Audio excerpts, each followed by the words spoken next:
Hi everyone, welcome to Skills for Chasers. I hope you all would have gone through the first video where we talked about the architecture and you all have your Power BI desktop installed on your machines. So in this session today, we are going to start off with Power BI desktop hands-on. So everyone, the first step that we're going to do over here is we all are going to launch Power BI desktop. So we just go to the Windows icon and you can search for Power BI desktop. That's going to launch the Power BI desktop application for us.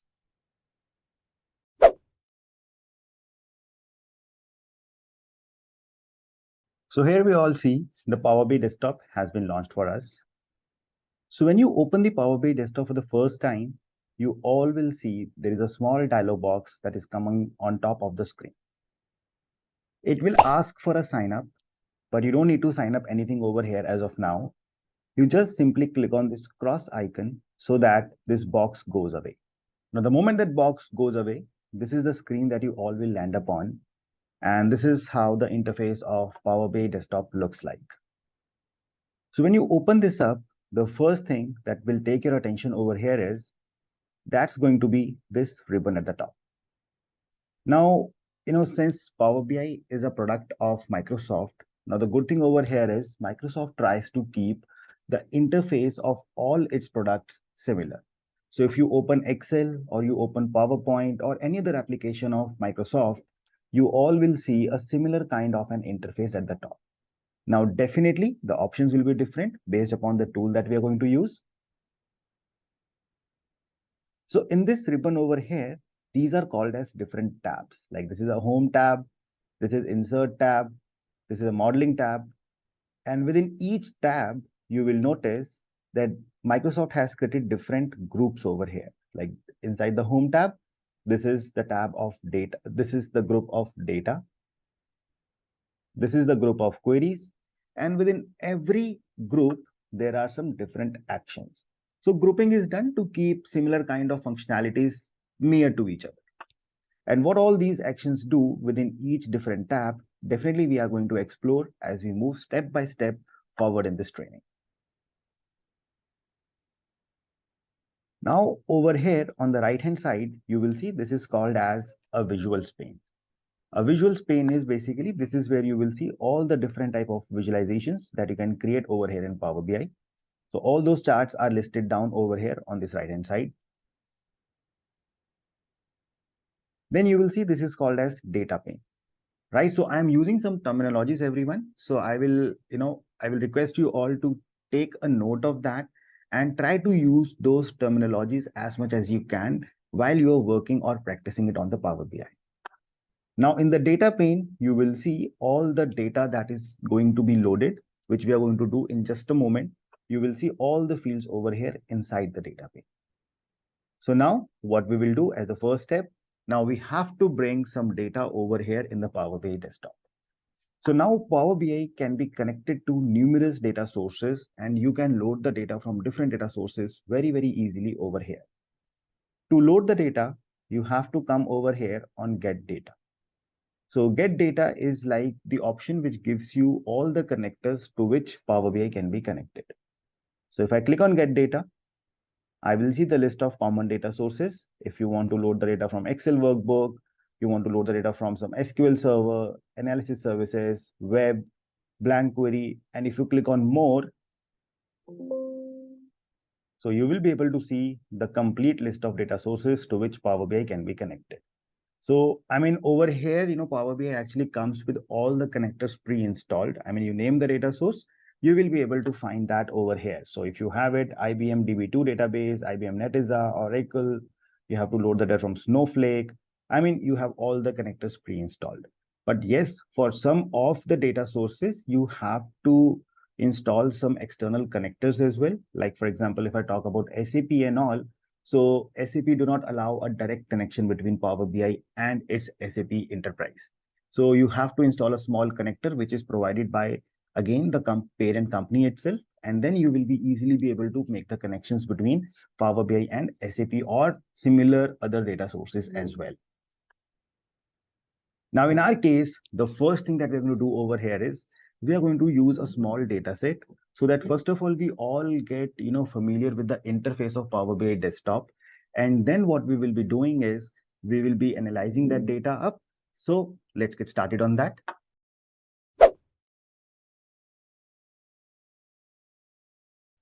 The first step is let's have a look on the data. So let's have a look at the data over here. This data is of a stationery store over here. So this store is into selling stationery items. These are the items which are used for the daily operations of your office day-to-day tasks. So we can see that in this data set, we have the information like the Sam, who is a representative from United Kingdom. He is working in the country UK, that is United Kingdom, and he sold 62 units of pen set, and the unit price of each pen set is 4.491. The unit price is the amount at which the store procured that item, and list price is the price at which the store sold that item. So that's how we have the data over here. And we can see different representatives working in different countries, and depending upon what type of item, what number of units, list price and unit price, all that data is given to us. Now this file that we have over here, this is a CSV file. CSV stands for comma separated value file. In this kind of files, what we do is we generally store the data which is separated by a comma. And although you see that this file is opened up in Excel, so please don't get confused. CSV files can be opened up in Excel as well. So now we'll go to the Power BI. Now the first thing is we need to bring that data in. So I'll click on Get Data. And now depending what type of data source we have to use, I just have to click on that. See, the data is in a text file, right? Or a CSV. So CSV files are also called as text files. So I'll just click on that, text or CSV. We will go to the folder where that file is placed. And over here, I'm going to pick that file from here, which is stationery items, and I'll simply click on Open.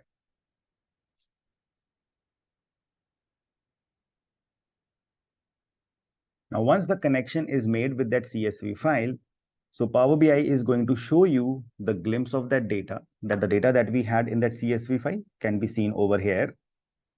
Now here we just have to come up and click on load.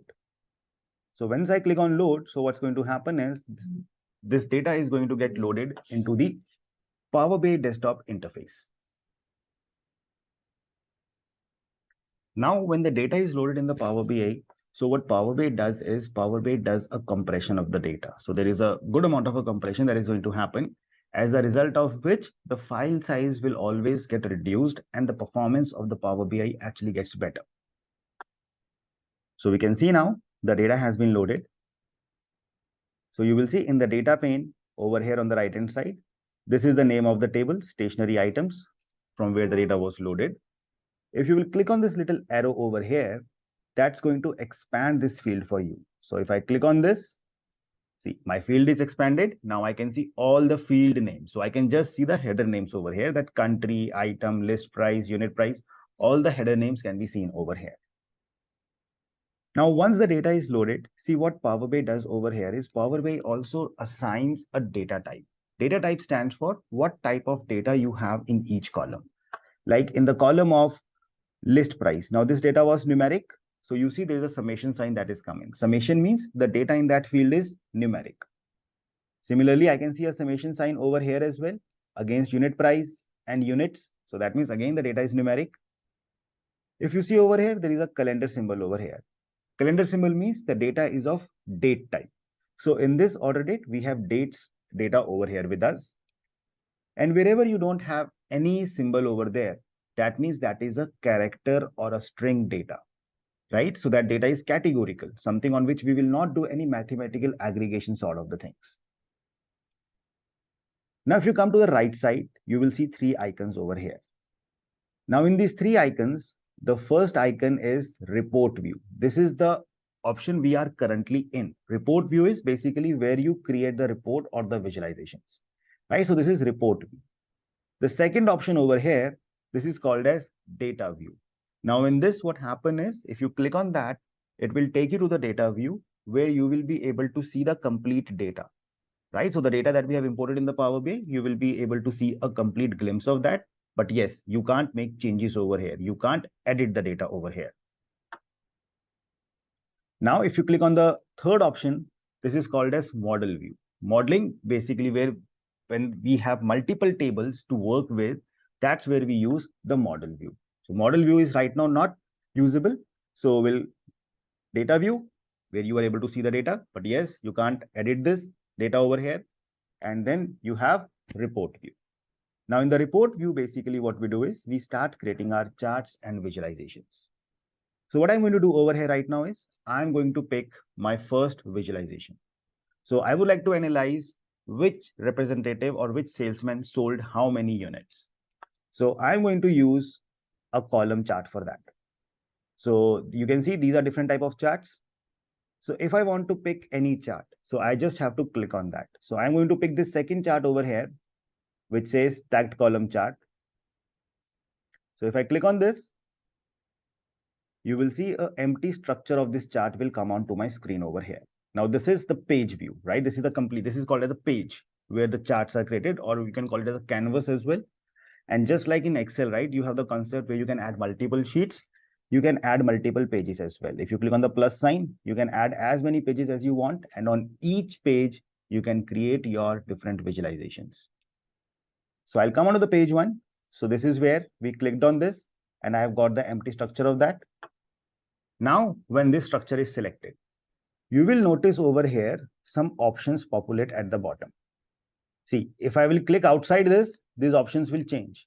But when I click on this chart, these options come back. Now, these are the options where you actually drag and drop the fields. So over here, you will see the options that we have is x-axis, y-axis, legend, and multiple other options. So now what is x-axis? See, we all are aware that when we make any chart, so this over here is called as a x-axis and this over here is called as a y-axis. Now, when you select any chart, this structure itself is going to help you or guide you that what kind of a final chart is going to come up. Okay, like this chart is going to be where we will have vertical, the bars or the columns. So according to you, if I have to show how many units were sold by each representative, what should be coming on the x-axis, right? The names of the salesman or the names of the representatives. So what I have to do now over here is I'll simply pick up the rep and drag it on the x-axis. Right, so the chart is loading. So the rep has been dragged on the x-axis. On the y-axis, right? Because that will be the length of the bar. So over there, I have to show number of units that are sold by them. So I'll drag units on the y-axis. And there you are. You will see your chart is ready. You can resize it by dragging it from here. And we can see Sam is the guy who has sold, the highest number of units, right? Johnny over here is the guy who has sold the lowest number of units. So my chart is ready within seconds. Now, when this chart is created, on top of this chart, you will see some options coming up for you. If I click on this first option, this is called as focus mode. If I click on this, focus mode means the chart will come on your entire screen. It's good for you to see in a whole screen over here. If you click on the three dots, what you can do is if you want to export the data. Export means the data of this chart. The data that is being represented in this chart, you want to export and save it in some file. You can do that. If I click on this, the data will be exported and it will be saved in a CSV file format in your folder. Further, if I go ahead, if you want to show it as a table, so the chart will come in the form of a chart as well, and you will be able to see the table below that. Right now, in many of the organizations, where, there are some senior management who are more comfortable in looking at numbers, that's where this option is going to be helpful for them. They will be able to look at the number as well as the chart. You want to remove the chart, you just click on this, and the chart can also be removed. If you select the chart, you can press delete. That will remove the chart. Delete on your keyboard. And if you press Ctrl Z, so Ctrl Z is for undo. See, my chart is back. Then there is an option of spotlight. See, spotlight is something which you will not be able to see that effect right now. But when you have multiple charts on your screen and you want to highlight a particular chart, that's where the spotlight option is used. You want to change the sorting of this chart. see the chart is right now sorted by sum of units, right? That too in the decreasing order. If I want to make it ascending order, I can change the sorting from here. If I want to sort this chart by representative name, so I'll click on that, and now the chart will be sorted by representative names, right? Sales. So I can see Claire, Harry, John, right? So the sorting can be changed easily from here. So let's keep it by sum of units, that too in the descending order. Now on this chart, if you come further down, see there is an option of legend. See, legend means color coding. If you want to show something on the basis of a color coding, that's where the legend option is used. So if I drag, say, country on the legend, so we will see over here, the color of each bar has changed, right? Depending upon which salesman is working in which country, the color has updated over here. So I can see dark blue represents United Kingdom, orange represents United States, and light blue represents India. So I can see 2 salesmen are from India, some of them are from United Kingdom, and likewise. If I want, I can remove country from the legend. I could have also dragged rep on the legend. So in that case, what will happen is now every rep is assigned a color, right? So now Sam is blue, Harry is dark blue, and likewise. So what do you all think? This chart looks good or the previous one, right? Definitely the previous one, because in that I was having some additional information with me, whereas no one is going to take a look on the color, right? No one is going to say, okay, Sam, which color is that? Because the name is already written over here. We can easily identify from that. So while we create the visualizations, so please remember, we also have to think from the perspective that the visuals should give good amount of information to the end user, right? And we should try to avoid any extra pixels in that. Extra pixels means something that doesn't give any additional information to the end user. Maybe you thought it from the look and feel, it looks good, but doesn't give any additional information. So avoid it. So I'll remove this. Now, there is an option of small multiples. Small multiple means if I drag the field of country in the small multiples, right? So in that case, the chart will split into that many parts. So I can see India is coming in one section, UK in one section, United States in one section. It can be helpful in certain cases, but over here, definitely, I don't think it is too much helpful for me. So I'll keep the country right in the legend. See, it's all drag and drop. You just have to drag the things here and there and you are sorted. Then you have the option of tooltips. See, what is tooltips? Tooltip means when you hover on any of the bar, so this is called as a tooltip. This information that comes up, that's called as a tooltip. So I can see sum of units, right? Whatever information that is there in the chart, that can be seen over here. For example, if I want to add some additional information, I want to showcase average unit price. So if I drag units in the tooltip, sorry, not units, let's drag unit price in the tooltips. See, unit by default, what Power BI is doing, it's doing a sum. What do you think? Sum of units will make sense? No. I would like to show average of unit price. So I'll click over here and I will change it to average. So you just have to click on this little arrow and you will see options coming to change the calculation. I'll keep it as average. See, now the calculation has been changed. Now if I will hover on this, I will be able to see average of unit in the tooltip. See, nowhere on the chart it's visible. It's visible only on the tooltip when I hover on the chart. So that's where my first chart is ready. Now, from the information perspective, the chart is ready now. Now, what I would like to do is, I would like to make this chart a little more, nice in terms of look and feel. So for that, when the chart is selected, you have to click over here on the second option. This is for format your visual. So if you click on this, now Power BI is going to provide you number of options to do the formatting on this chart. So you will see in the formatting part, there are 2 bucketing that Power BI has done, visual and general. See, visual means these are those formatting options which are applicable only for this chart, right? And general means that these are those formatting options which will be common for every chart. Those type of formatting features will be applicable for every chart. So let's first explore some of the visual features. If I come over here, like x-axis, You expand the x-axis. Suppose I don't want to show x-axis, turn it off. See, it's not visible. Turn it on, it comes back. You want to make it bold, you can make the x-axis bold, you can increase its font size, you can play with the color, right? So that's how you can do some formatting on your x-axis. Similarly, you will find some formatting options for y-axis. You will find the options for legend. See, legend means this color coding.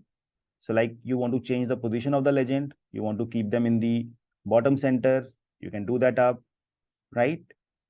If you come over here, there's an option of columns. If you click on columns, you want to change the color of the bars, right? So you want to represent India in some other color, suppose that is yellow. So you can change the color from here. You want to represent United States in a different color. So that is something which we can easily do from here. So whatever color you would like to change, we can do that. You want to show the data labels on the chart. See, data label means the numbers on top of the chart. If I turn it on, see, I can see the numbers on the chart itself.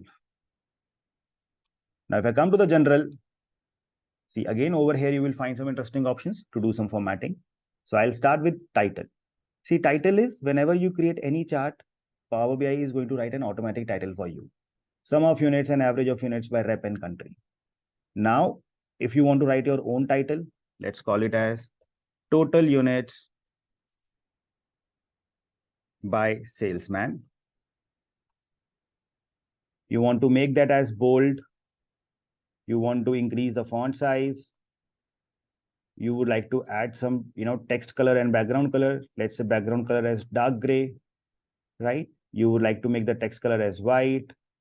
You want to make it center aligned. So see, my title now looks a little more interesting over here. If I come down, you have the option of effects. So if I go in the effects, you would like to apply a visual border. So that is, it will apply a border around the chart. You want to give it a shadow effect. So there you will see the formattings are applied. See, now the chart looks a little better. So if I click outside, see, this is how the chart is going to look like. So proper title, borders, shadow effect. So that's where my first chart is created. Now, I would like to add second chart to it. So if you have to add now a new chart, make sure first you click outside.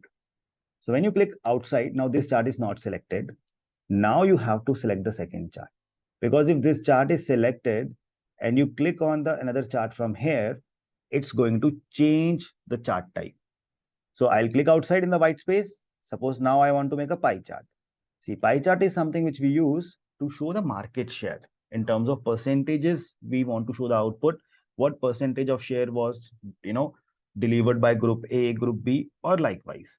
Like in this case, I would like to see what percentage of units were sold across the different countries. So when I select the pie chart, again, the options of the pie chart are coming up over here. Now in pie chart, we don't have the concept of X or Y axis. So what I'll do in this case, I'm going to pick up the country and that will come on the legend. Legend, because in pie chart, we have the colors, like every section represents different colors. So I'm going to pick country, put it in the legend. Now I'll pick units, put it in the values, and you will see your pie chart is ready. So we can see over here every color for each different countries. So from here, what I understand, the highest number of units are sold in United States. And in India, it's the lowest number of units that have been sold. Now, just a small time saver tip. When you make the charts, we try to ensure that the look and feel of all the charts should be similar. So I want that similar kind of effect that we applied on this chart should get applied over here as well. So what to do? Select the previous chart.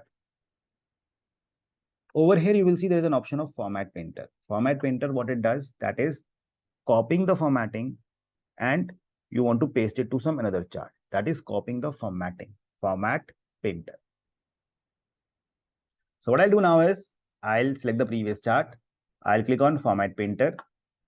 Now you will see a brush comes up. That means the formatting of this chart is copied.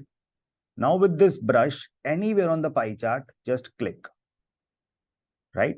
There you see same color scheme and you can see now the legends have gone to the bottom, title and everything has been updated.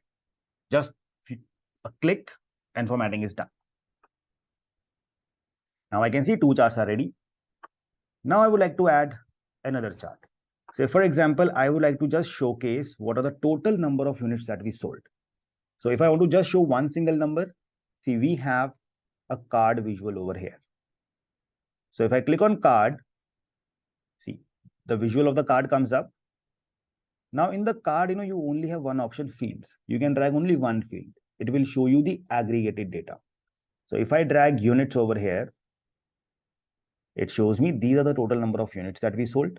See, a card which is representing total number of units that we have sold. If you go into the formatting of this, see again you will find the options, call out value, category label. So if you want to do some formatting with the call out value, you want to make it bold, you want to increase its font size, or you want to change its display units, that's something we can easily do. So let's keep it as none only for now. So the number is small, so it looks decent on the screen right now. So this is where we have shown a small card over here, where we can see total number of units. Now I would like to create a chart where I would like to show, right, how much sales happened across the different items that we sold.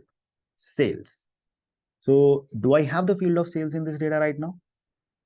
No, right? I don't have the field of sales. But if I go in the data view, I know sale is nothing. It's a mere calculation between units and list price. So if I multiply these two fields, I'll get the sales. So what can I do if I create a new column? See over here, you will see an option of new column. So new column is something which is going to help us to add our own calculations. So, this is a complete concept where we talk about DAX, which will come in a little later part of the training sessions. But yes, a small glimpse of that. If you click on new column, so we can see over here, a formula bar opens up at the top. See, this is the formula bar. Over here, you give the name. My column name is sales equal to, you just have to type the column names. If I will say list price multiplied by units, see, you have to select it from here. The shortcut is when you select that field, press the tab key. When you press the tab key, it selects that field. And then you have to click on this tick mark, that is commit. So when you click on this commit, you will see your field of sales is calculated. And in the data set also, you will see this field is coming and there is a small different icon also. You see the icon is a bit different. So this is a clear representation that this particular field is calculated. Now we'll go to the report view and let's make another chart. See, this time I'll pick a donut chart. See, a donut chart is just like a brother of a pie chart, right? So we'll click on donut chart. Now what we will do, see, all the options are same, legend and values.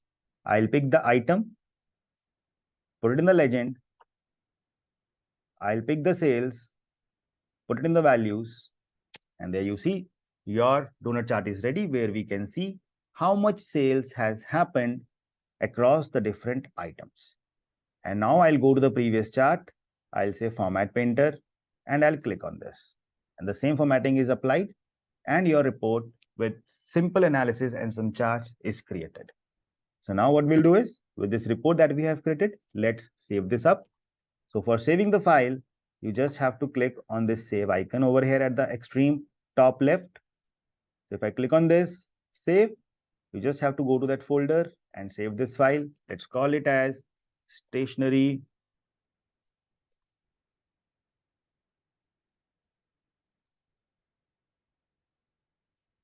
items report. So your report will be saved with an extension of .pbix. And that's how your first session comes to a closure, where you have seen how the basic reports and charts are created, some formatting is done, and how the interface of the Power BI looks like. So hope this session helped you with getting kick started with the Power BI.